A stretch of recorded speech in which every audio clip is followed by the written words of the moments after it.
Ah, I remember those eyes. Are you still alive? Here? Manager boss sank to the floor. He looked up at me as if he had seen the end of the world and shouted in a trembling voice. His face was distorted with fear and despair. He was right. I had been alive all along.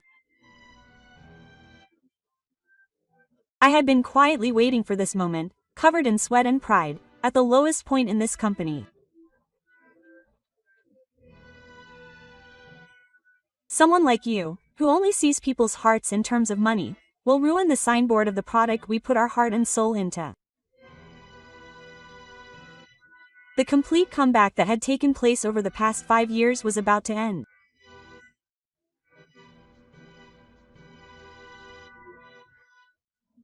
With a creak of brakes, the 10-ton truck's massive body pulled up to the platform without an inch of wear. This feeling, ingrained in me for many years, was the only pride I had left. I turned off the engine and the office door swung open. Hey, Luck! Hurry up and get going. The young employee who had probably only recently joined the company threw me the receipt with one hand while fiddling with his smartphone. He didn't even look at me or say hello. No matter what I said to them here, it wouldn't change anything. I had learned this over and over again in the past 5 years. My name is Tachibana G, 38 years old. I have been visiting Asahi Foods almost every day for the past 5 years as a driver for a delivery company to Harvest. When I climb onto the second truck, my work clothes, soaked with the smell of sweat and dust, stick to my skin. These work clothes are now my combat uniform, so to speak. Next up is a familiar orange package. Sun Dappled Orange. This is the company's hit product.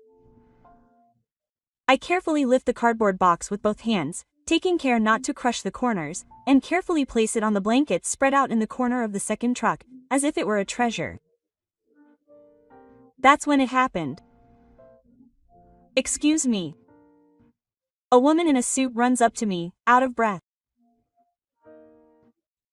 Is she the sales department's errand boy?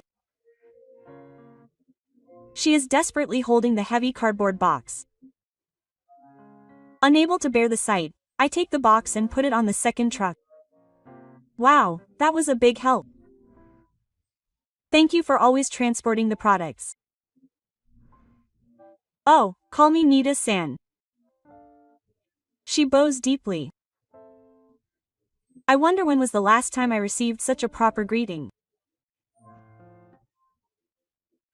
When I introduced myself to Ukibo, her face lit up at the sight of the orange cardboard boxes 2 above.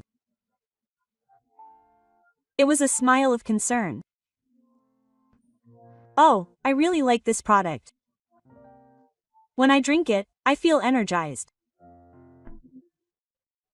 I felt my cold heart warm up just a little bit at that unyielding smile. The concept of Hidari orange is to gently wrap up a heart exhausted by the illusions of the city.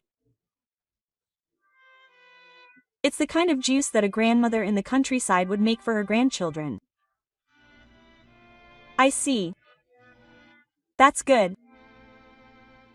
The words spilled from my mouth from the heart. I suddenly realized that my own tone had softened. I didn't know it at the time.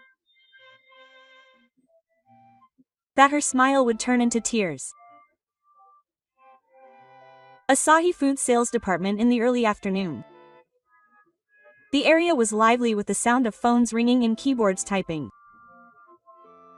A poster of the president, who has appeared on the cover of an economic magazine, was posted on the wall of the floor. The charismatic CEO talks about his management philosophy of putting employees first. I walked through the inspection area of the car, pressing the button for the in-car mail delivery. Hey, mail, this is it. The employees seemed to treat me as an obstacle, saying, "Get out of the way with your cart." I silently collected the documents from the trays on each desk. I passed by Nita's desk. It was just then that I noticed Baba, the section chief sitting at the desk opposite Saya, deliberately lost her balance as she received the meeting materials. The materials were probably something she had worked hard to create. With a splat, the coffee cup the section chief was holding tipped, and the black liquid spread mercilessly across the pure white materials. "Oh, I'm sorry, my hand slipped." He shrugged his shoulders deliberately and tapped the completely dirty document with his finger. "This is the most important document for today's board meeting, right? Especially the most troublesome part, which involved comparative analysis going back to the data from when the sunflower orange was first released." His words seemed to suggest that it would be difficult for Saya to complete this task. "But if you can't recover from it, the whole department will be in trouble. You've changed jobs in 2018, so you should be able to handle things like this." There was clearly sarcasm in those words, the data for the Sundamari orange when it was first released. Those two words stuck in my ears like keywords. I tightened my grip on the mail delivery cart. Something was rising up from the bottom of my stomach, but I bit my tongue and desperately tried to hold it back. After Manager Baba left, an awkward atmosphere hung over the sales department. Saya was pale in front of the documents covered in coffee. I could feel her loss all too well. I pulled the cart over to her desk, expecting her to pretend to continue with her daily routine. I said in a low voice, almost like a monologue, so that the other employees wouldn't hear. "The original data is in the old document archive folder on the shared server. It's an old folder from 5 years ago, so none of the current employees know about it."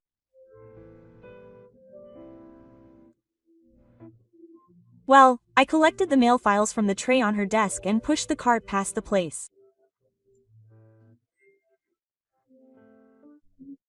That's all I could do. I shouldn't feel any more uncomfortable. It was the following evening, as I finished my last routine for the day and lit a cigarette. "Tachibana-san." A rude voice called out to me from behind. When I turned around, the same Saya I had seen yesterday was standing there. In her hand was 2 Nichiri oranges that she must have bought from a vending machine. "Thank you so much for yesterday. Thanks to Tachibana-san, I was able to make it to the meeting on time." Apparently, my advice helped her to perfectly revise the materials. She looked at me with a slightly serious expression as she took the handed-over card. "Tachibana-san, why do you know so much about data? And it seems like you really care about the company," and I was a little taken aback by her earnest eyes. "Is it important? I wonder." I just looked up at Xiao of Asahi Foods, dyed in the setting sun. "Back in the day, we used to talk like idiots about making this company the best in Japan. I truly believed that we wanted to make people smile with the products we made." I smiled a little self-effacingly. In the end, I ran away from that dream.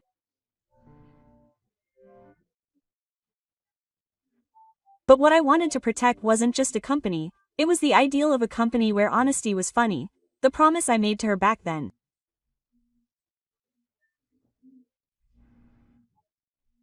Saya probably didn't fully understand the meaning of my words.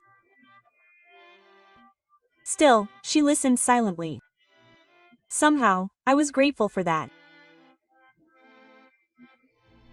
And I was surprised that I had accidentally revealed my true feelings, which I had kept deep in my heart for 5 years, in front of her, who was a new employee. Oh, well, that was a long time ago. Perhaps she sensed something, but she didn't pursue it any further. Instead, she started talking about herself. I'm really glad I was able to join this company. At one point, I almost gave up on working as a full-time employee. Giving up. Yes. I used to work at the local city hall, but my parents needed care, so I quit and devoted myself to caring for them for a while.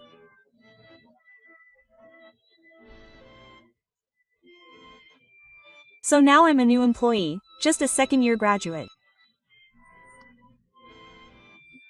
She said, "Ah," embarrassedly, and drew her head.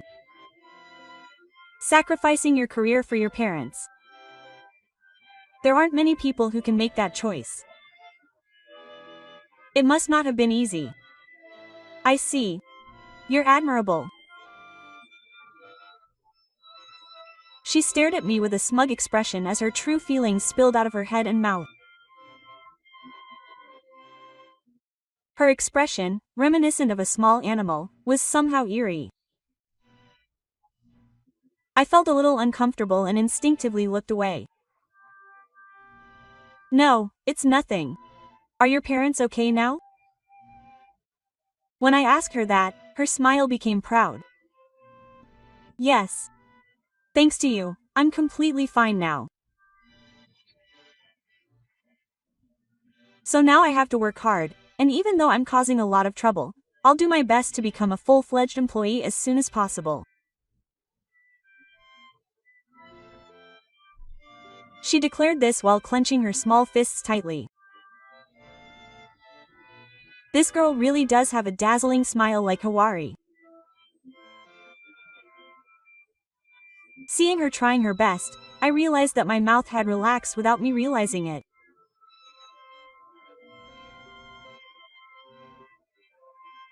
At that moment, I may have started to see her not just as a new oil worker, but as a person named Nita Saya. A person who has struggled and is now walking forward with her head held high. Not bad. That's what I thought. The next afternoon. As usual, I was pushing my mail cart around the sales department floor. The atmosphere on the floor was completely different from the other day, and I could almost feel something heavy and ominous lingering.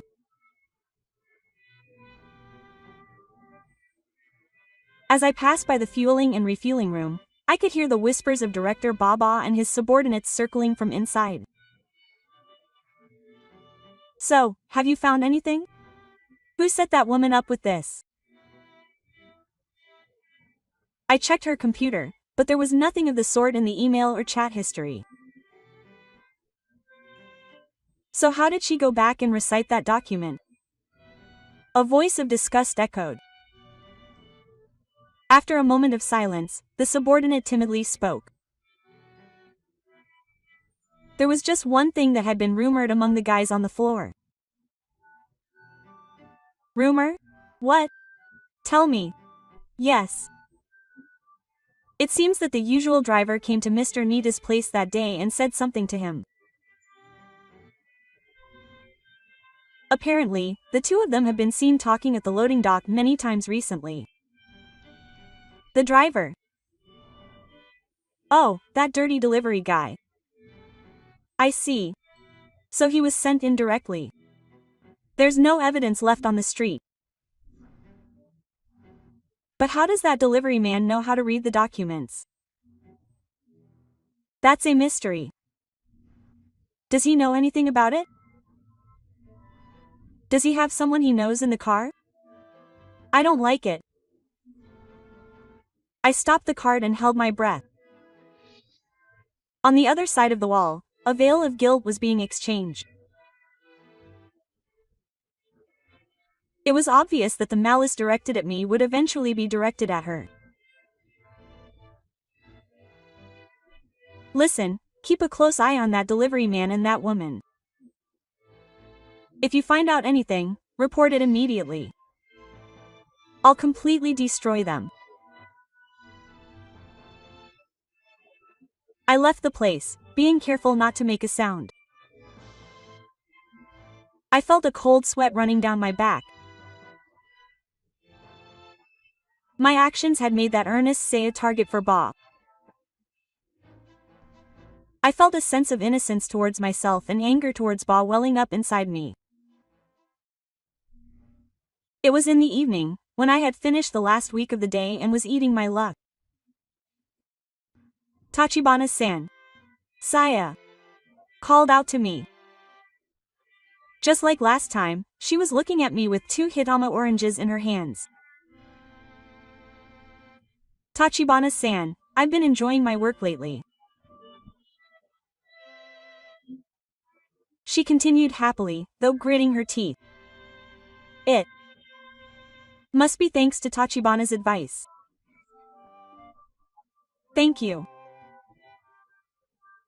Her unyielding smile seemed to shine even brighter in the light from the west. Saya's smile always warms my heart. A calm and comfortable atmosphere flowed there. As I was about to return to the loading dock after delivering the last mail in the car that day. Hey, Tachibana, is that what you call it? Let me follow you. A gruff voice called out from behind me. When I turned around, there was Baba Cho standing with his arms crossed. A smirk was plastered on his face. I followed him silently. The section chief stopped in the hallway behind the dimly lit room that was hardly used. A stinky atmosphere hung in the air. Men like this always choose dim, unpopular places. Hey, I hear you're flirting with our young woman. Don't get cocky, just because you're the boss. Baba said it with such force that it was almost like he was going to spit. His eyes were clouded with jealousy and anger towards me. Don't let a lowly person like you get too familiar with our employees. Listen. She's an important subordinate that I have my eye on. It's not someone I can just casually talk to. An important subordinate. You were the one who blamed my mistakes on her and embarrassed her in front of the assembly. I glared back at Baba silently. His tightly clenched fist made a creaking sound in the sleeve of his work clencher. What's with that look? Hey, is something bothering you? Baba narrowed his eyes and took a step closer. When someone like you hangs around, it disrupts the atmosphere at work. If I see you talking nonchalantly again, I'll have to reconsider doing business with your company.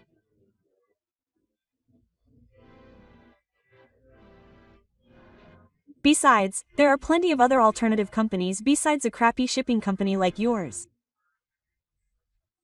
Do you understand? He insists that he's in an absolute superior position and makes remarks that can only be interpreted as threats. I was deeply hurt by this man. But if I caused a fuss here, I would only inconvenience that hairless girl. I could only swallow my anger and humiliation deep in my stomach. From that day on, a new rule was added to my daily life. It was to avoid the sun at all costs. Even when I was driving around the sales department with the mail delivery cart, I would quickly pass by the hallway where her desk was, with my eyes downcast. If I saw her walking towards me in the hallway, I would deliberately turn the corner and kill time in front of the vending machine. When I couldn't avoid her and ended up passing her, I would stand against the wall and pass her by without making eye contact. When she opened her mouth to ask me something at the loading dock, I would only respond with short words like, "Ah," or, "No, it's nothing," and immediately go back to work.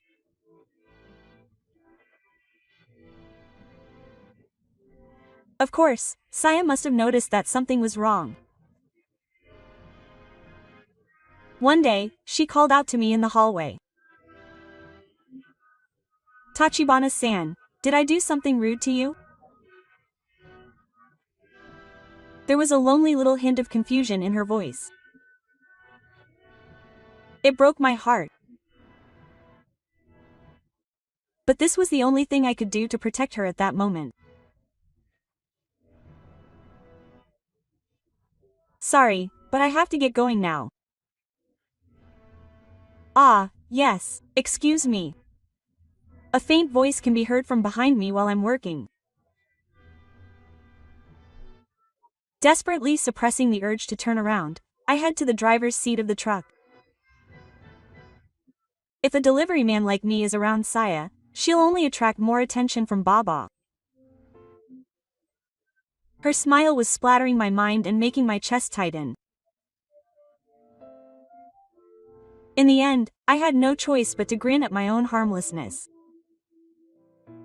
Several days had passed since I started avoiding Saya. Her lonely face was burned into the back of my eyelids.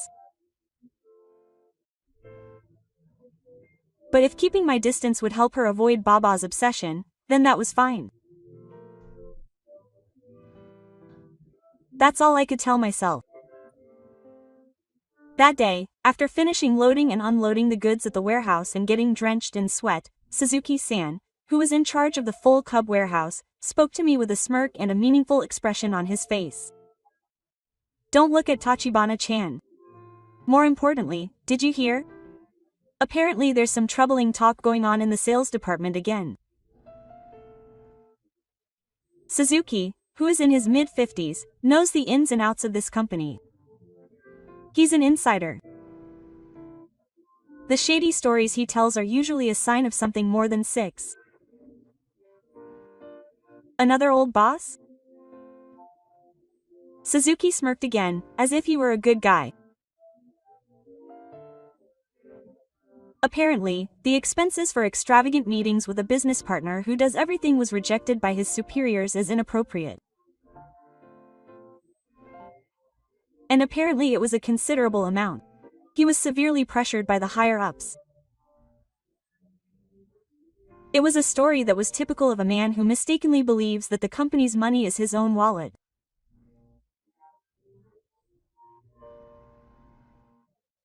As I listened silently, Suzuki continued with amusement.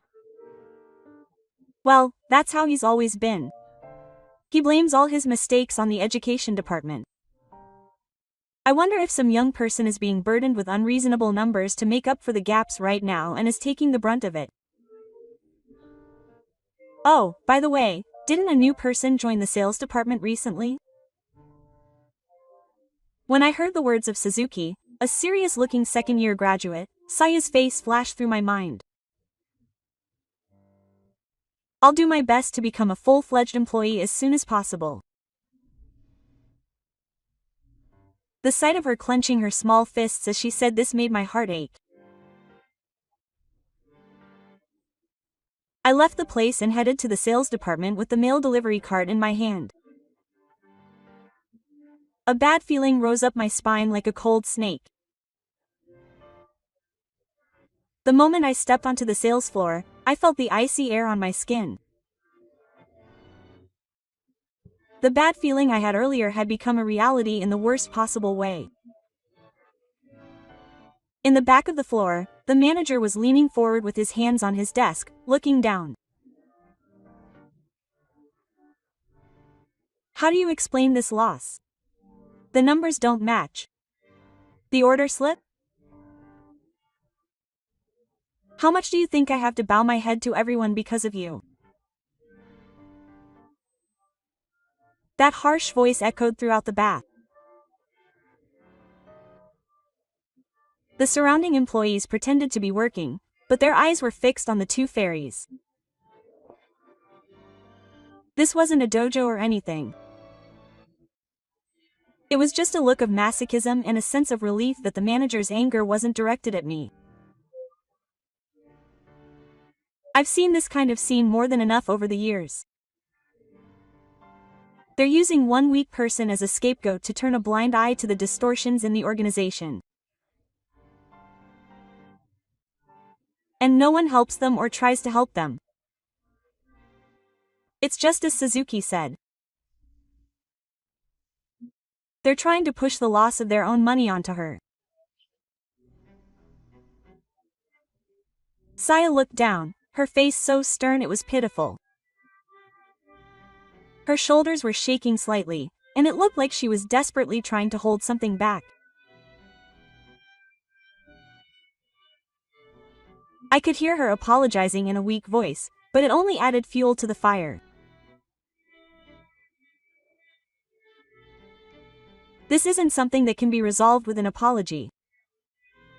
How many years have you been working in the workplace? You're an adult, but you're still a new graduate. Once again, I couldn't do anything, and at that moment all I could do was walk past the scene. I was filled with frustration.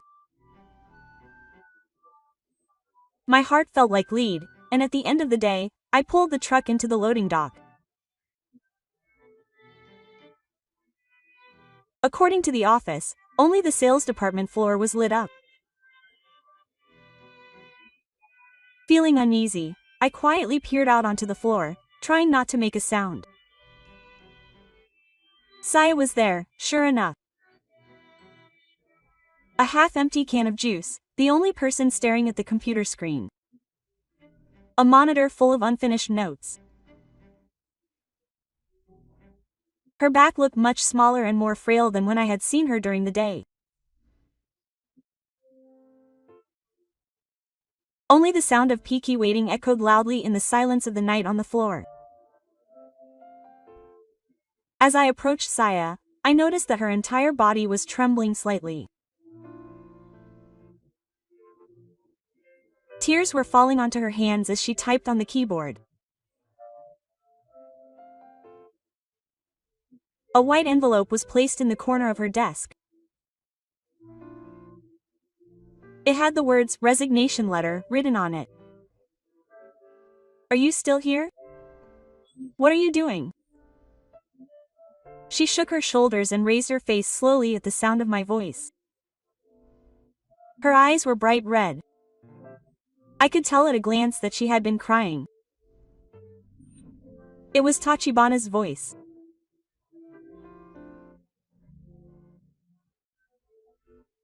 I didn't know what to do anymore, and at lunchtime today, the manager called me in to tell me that the sales department had incurred a large loss due to expenses.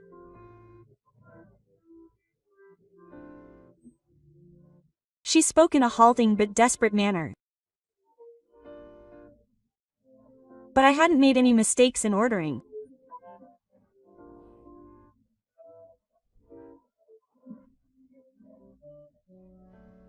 And yet the manager said it was all my fault, and told me to change the sales data for Hikari Orange tonight and record fictitious sales in order to cover up the loss.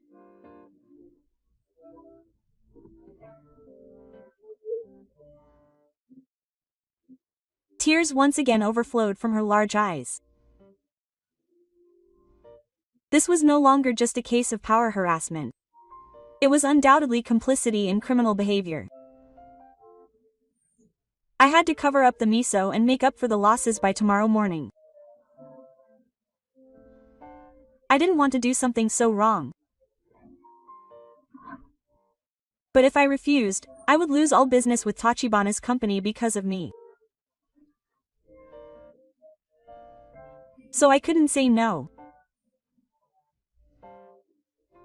Saya seemed to be worried about my situation, putting her own concerns aside. Her unreserved kindness tightened my chest even more. I had reached my limit. It felt like something that had been rusting inside me for 5 years had shattered with a loud noise. I couldn't let this girl feel this way. I didn't leave this company to tolerate such an unreasonable situation. I walked over to Saya and gently placed my hand on her small, trembling shoulder. I understood. It's okay now, so don't cry anymore. I will put an end to anyone who makes you cry or ruins this company. At that time, I threw away everything to protect the company. But I didn't want to protect a rotten company where such unreasonableness was allowed to prevail. I took out my smartphone and tapped the name of a man from the long list of addresses. It was a number that hadn't rang even once in 5 years. The call echoed through the silent office. After a shower, the call connected. It was the president or me. Come to the office immediately. A crime is about to be committed at your company. I wonder how much time had passed since I hung up the phone. The chime of the elevator's arrival rings in the silent sales department.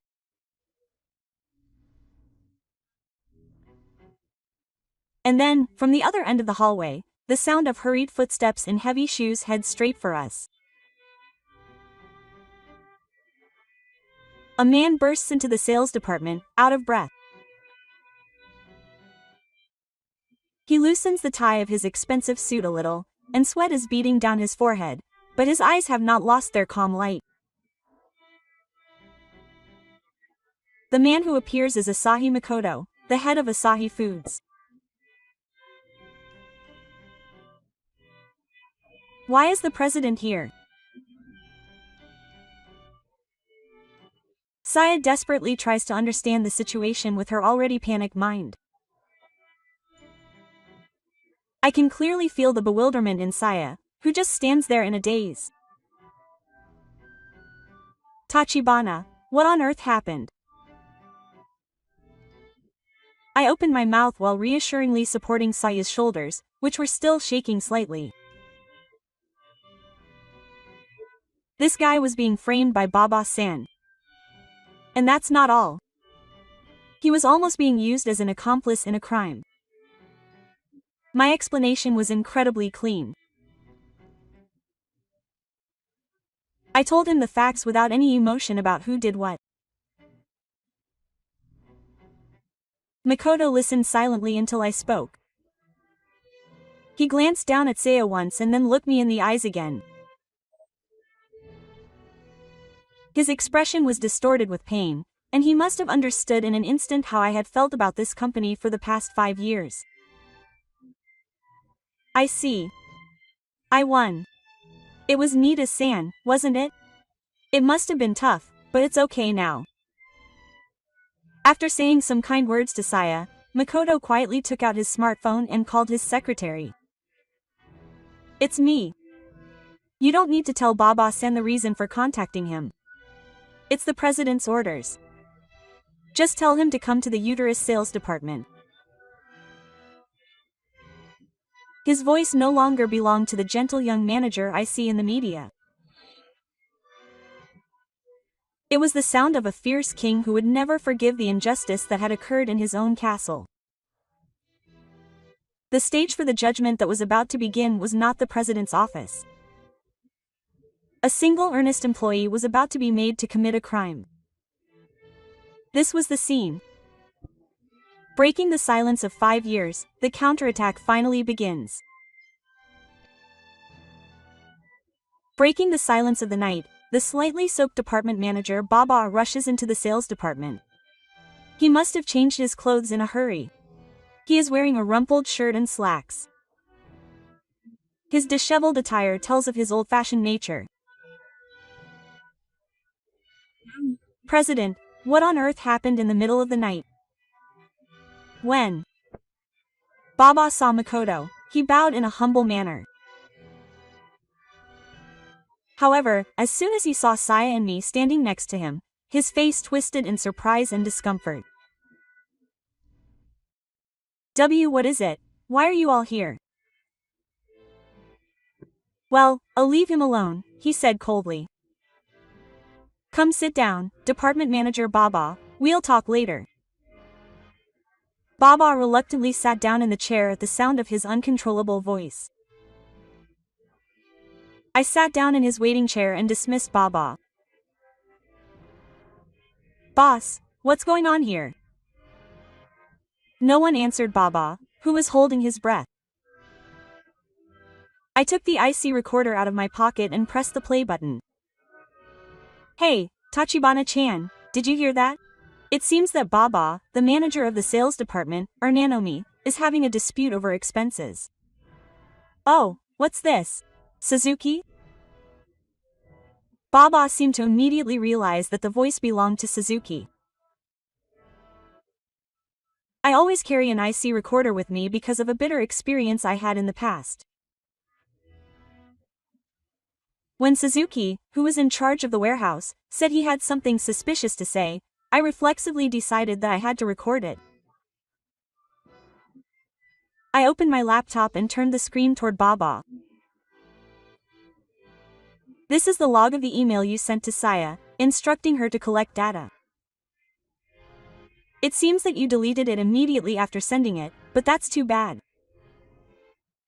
This in-car system that I created 5 years ago is designed to be impossible to cheat. Even if you delete the email, the system administrator can easily read it. The screen displayed an anonymous threatening message sent from Baba to Saya. You made this, so you can sleep on your laurels. It was luck. President, do you really believe the nonsense of a man like this? Baba has no doubt that my words are nothing more than a bluff. And yet, his pathetic wit will only make his impending doom all the more apparent. I ignored Baba and continued quietly. It's clear that the losses you tried to make her cover up were caused by her own fraudulent expenses. And to make up for it, she tried to falsify the sales figures for the company's signature product, the Sunny Orange.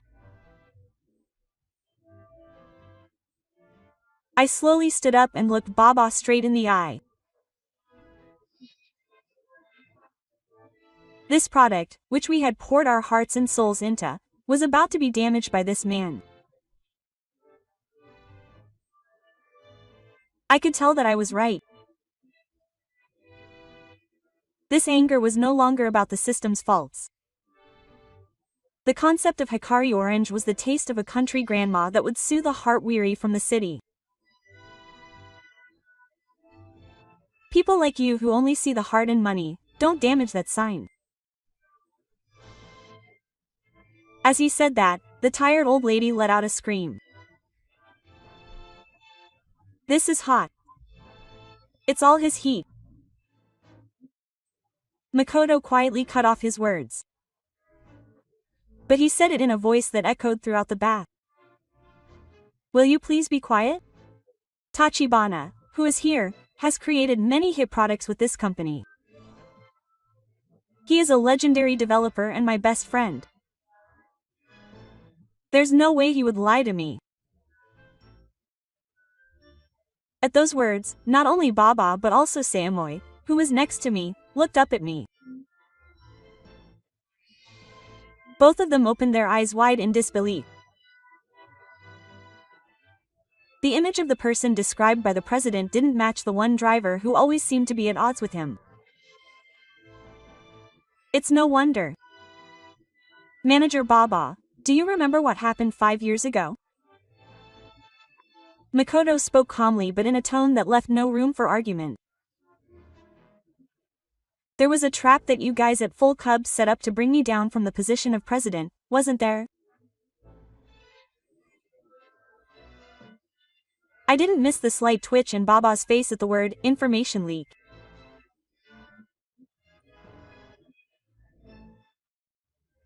You leaked customer information to Koi and falsely accused the president, Asahina, of doing it to the media as an insider.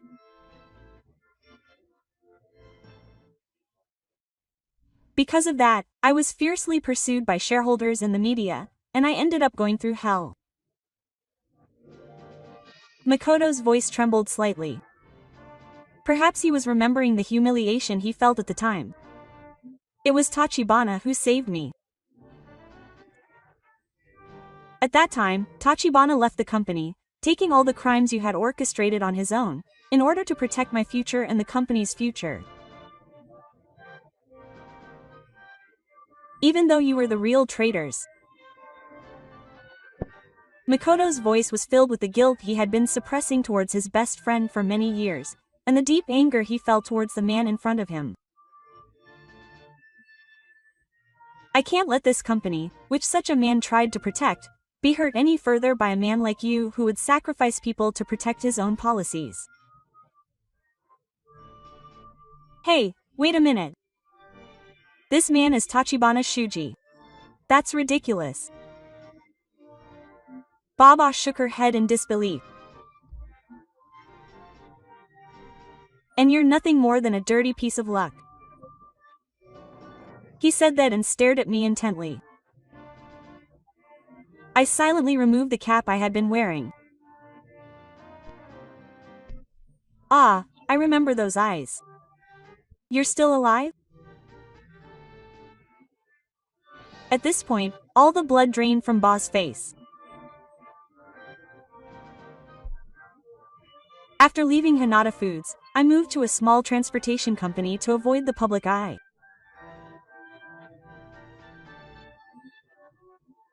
I never imagined that I would be in charge of the company I used to work for, but perhaps this is fate.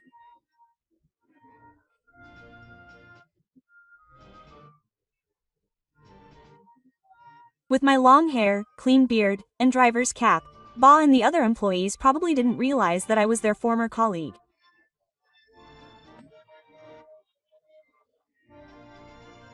But now, Ba finally realized. When he saw my true identity after removing the wrap, he collapsed from his chair and sat on the floor, looking down. He muttered something under his breath, but no one else seemed to care about him anymore. It was a complete reversal after 5 years. Makoto walked over and put his hand on my shoulder. I'm sorry to have kept you waiting for so long. Best friend. His voice wasn't that of the president. It was the voice of a best friend who had fought alongside me for the company's growth. With those words from Makoto, I felt all the loneliness and regret I had been holding onto for the past 5 years melt away. I didn't say anything, I just looked at Makoto's face and nodded slightly. That was enough for the two of us. The next afternoon. As usual, I visited the sales department after running the in-car veil service, and the atmosphere on the floor had changed completely from the day before. The area around Manager Baba's desk was neatly tidied up.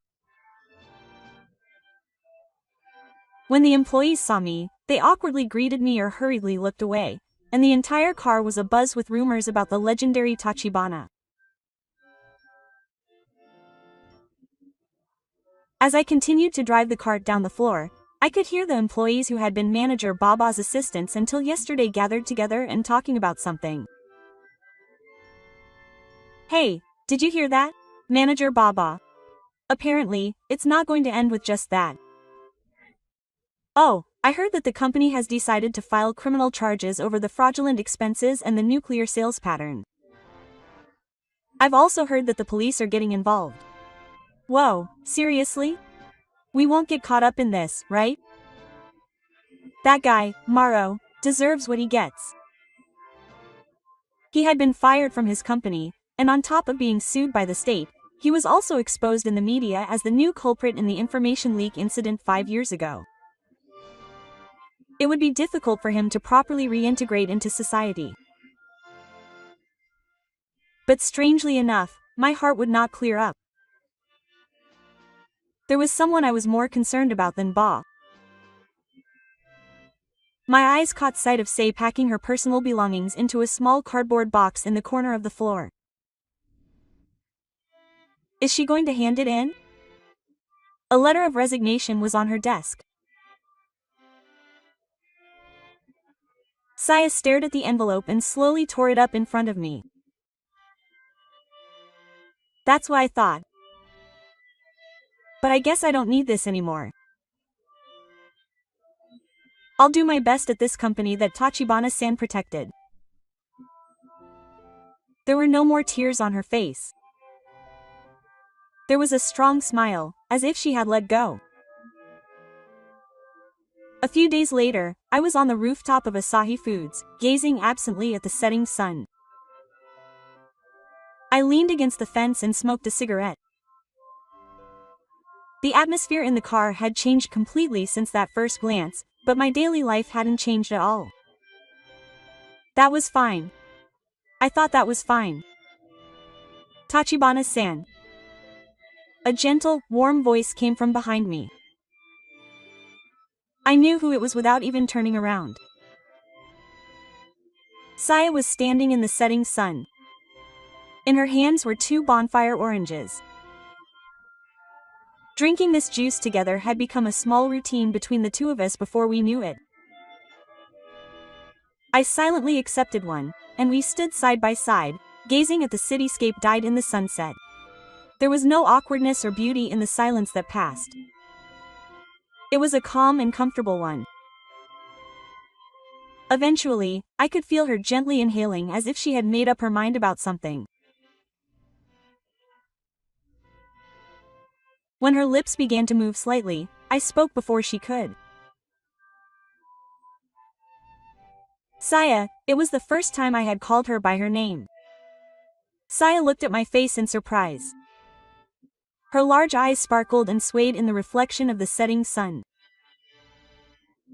There was something I had to tell you. Even though I had just drunk the juice, my throat was dry from nervousness. I was just a lucky parent. You and I are much apart in age. And as you can see, there is no respite from my words. I paused for a moment, steeling myself, and looked her straight in the eyes. From this point on, there was no escape. I didn't want to run away. Still, I want you to be by my side. That was the confession I put my whole life into. I could feel the wind blowing across the rooftop. A long, long silence. I might be rejected. Or maybe she thought I was saying something irrelevant. A single tear slipped from her eye as various thoughts raced through her head. Oh, I made Sei cry again. I'm sorry. The next moment after I thought that. Yes. Yes. I feel pain too, being by Tachibana-san's side. She smiled, her face wet with tears. It was the most beautiful smile I'd ever seen. The tears that reached Saya weren't meant to be filled with sadness. They were warm tears of joy, like sunshine. I couldn't help but sigh in awe. And I clasped her hand tightly, though awkwardly. Thank you. I couldn't bring myself to say those words. But maybe I should have. I just wouldn't talk to that warm hand again. I swore to myself. For 5 years, I felt like I was living in the world of Monik. But at this moment, the world was dyed in a warm orange like the sunset. The setting sun gently, endlessly, enveloped the town and the two of us who had finally set out into the future. Several months had passed since then, in a bright glass-walled conference room. I was wearing the jacket that Makoto had forcibly handed to me over my usual work routine. He had forced it on me, saying, "Please wear a jacket at least during meetings." I picked up a prototype of the new product. Tachibana, what do you think of the aftertaste? Is it a bit too much for the younger generation? No, it's not bad, but the main target is the older generation. If that's the case, it would be better to tone down the sourness a bit so that I wouldn't get tired of drinking it every day. Anonymous Advisor. That's my new title. I still work for the shipping company. But now I can also have time to talk about the future of this company with my best friend Makoto like I used to. The sales department is back to its prime. At the center of it all is Sei, cheerfully working while giving precise instructions to her juniors. Yeah. That proposal is really good. But I think it would be better if we could analyze the target audience here a little more deeply. Her face no longer had the anxious look it had back then.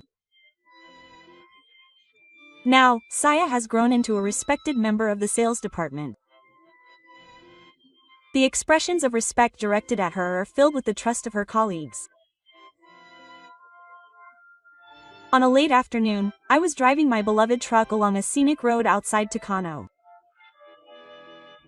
Saya, wearing a dress, was sitting next to me. I was still surprised. I never imagined that Tachibana-san was the one who made the oranges that day. That was a long time ago. And it wasn't my own power. It was only possible because of my colleagues at the time. That's just like Tachibana-san. But I'm still happy.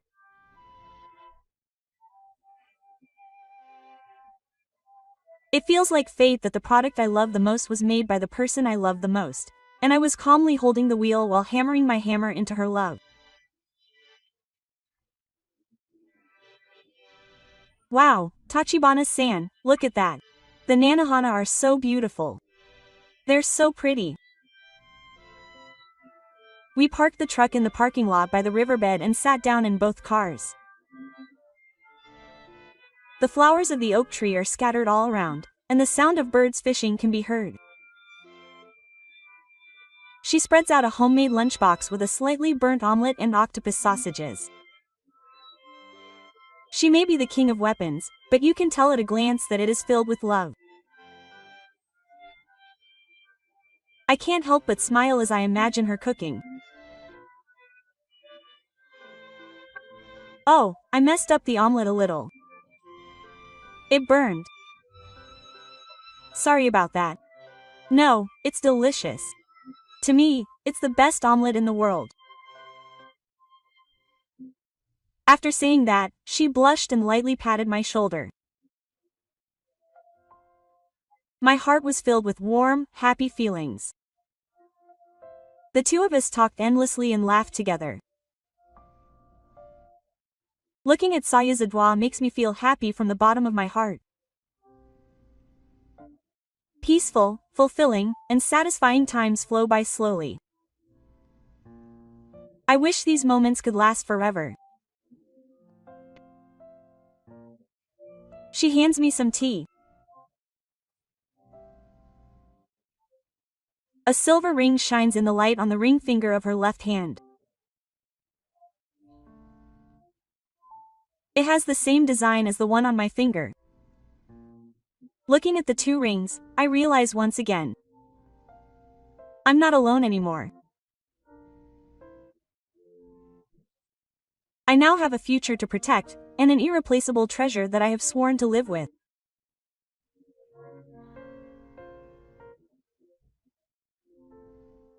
Saya smiled that day, and each of her tears that flowed down, melted my heart that had been lingering for a long time, and gave me a place to truly belong.